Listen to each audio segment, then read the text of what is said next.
দেখছি এইটুকু এসে লাশ দেখছি আর গাড়ি ঘোড়া দিয়ে এসলাম। ওইখান থেকে মৃত্যু অবস্থায় মানে তারা মেডিকেল নিয়ে আসছে।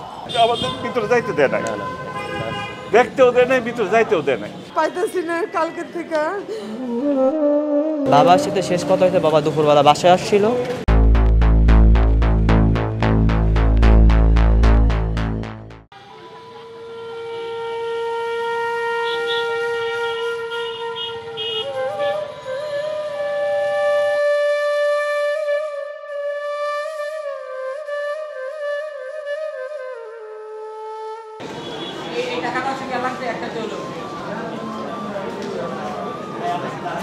দেখছি এইটুকু এসে লাশ দেখছি আর গাড়ি ঘোড়া দিয়ে এসলাম। মগবাজার সিঙ্গেলে দেখে আমার ফোন দিয়েছে, ফোন দেওয়ার বলতেছে বই তুমি বাসায়।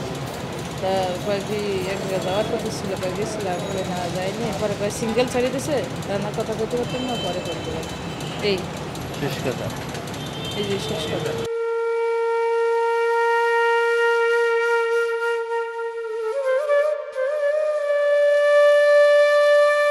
আমার ওই ভাড়াতে ড্রাইভার ছিল, আজমিরি গাড়ি চালাইতো, গাড়িটা ওর নিজেরই। তো সদরঘাটে থেকে আইডেলে টিপলিয়ে যাইতেছে। তো আমার শালির আবার আগে ফোন দিয়েছে, ওই যে মালিবাগ ওই সিগনালে রেখে, যে আমি মালিবাগ ওই সিগনাল আছি, আমি আইতেছি, কয়টা আসো। এই কয়ার পরে মানে আর 10 মিনিট পরেই মানে খবর, মানে ও টিভিতে হেডলাইনে দেখতে আছে, ওর গাড়ি দিকে তো চিনছে যে এটা আমার গাড়ি। তখন আবারও আমার ফোন দিয়েছে, দুলাভাই এই ঘটনা, আমার গাড়ি অ্যাক্সিডেন্ট হয়েছে, আমি শিওর আমার গাড়ি অ্যাক্সিডেন্ট হয়েছে অমুক জায়গায়। পরে আমরা মেডিকেল আসছি, মেডিকেলে মানে তারা ওইখান থেকে মৃত্যু অবস্থায় মানে তারা মেডিকেল নিয়ে আসছে।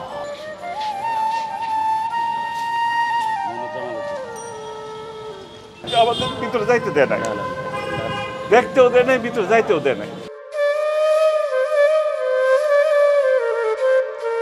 ওই যে 8 দিন হাসপাতাল থেকে আনার পরে যে গ্যাপ সময়টুকু, সে কিন্তু সুস্থ ছিল। 8 দিন থেকে আসার পরে এখানে মারা গেল না, অ্যাডমিশন হওয়ার পরে মারা গেছে, এটা তো আর আমরা বলতে পারি। আমাদের সাথে আর কোনো যোগাযোগ নাই। জি, মা আম্মা আমি ডাক্তার দেখাইছি, ওষুধ কিনে এখন এই যে তার বন্ধু আছে, ওই একসাথে থাকে, শনি রাখরা ওইখানে চলে যাইতেছে, বাসে উঠছি।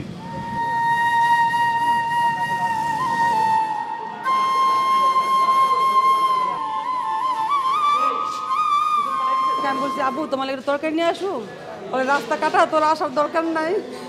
ওই কথা বলছে, আর কথা বলার নেই। তারপরে তার ফোনই দেয় নেই। কালকে বিকেলবেলা বলতেছে 5:30 বাজে ফোন দিছে, বলে কী করো? আমি কি আব্বু শুয়ে রয়েছি? কয় তোর নাতি কী করে? আমাকে আমার নাতি বসে রয়েছে, ওই কথা করছি। আমাকে তুমি কী রান্না করছো? এইটুকু জিগাইতে লাইন কেটে গেছে। পরে আর থেকে মোবাইল বন্ধ, আর পাইতেছি না। আপনারা আমার বাবারে খুঁজে দেন, কোথায় আছে জানি না। কত হসপিটালে ঘুরলাম, কেউ সন্ধান দিতে পারতেছে না। তা ওরা ওইখানে থাকে, খায়, সব খেতে। ওরা আমার মানুষটা কোথায় গেল বলেন? পাইতেছি না কালকে থেকে।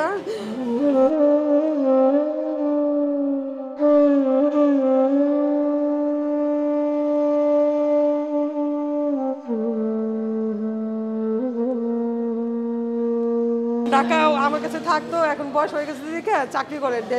ওই যে বসে বসে বাড়িঘর পানি ছাড়ে আর মোটর ছাড়ে আর গাছে পানি দিত। ওই বিল্ডিংয়ের 3 তলার গাছে পানি দিত আর ইয়া করতো, ওইখানেই থাকতো।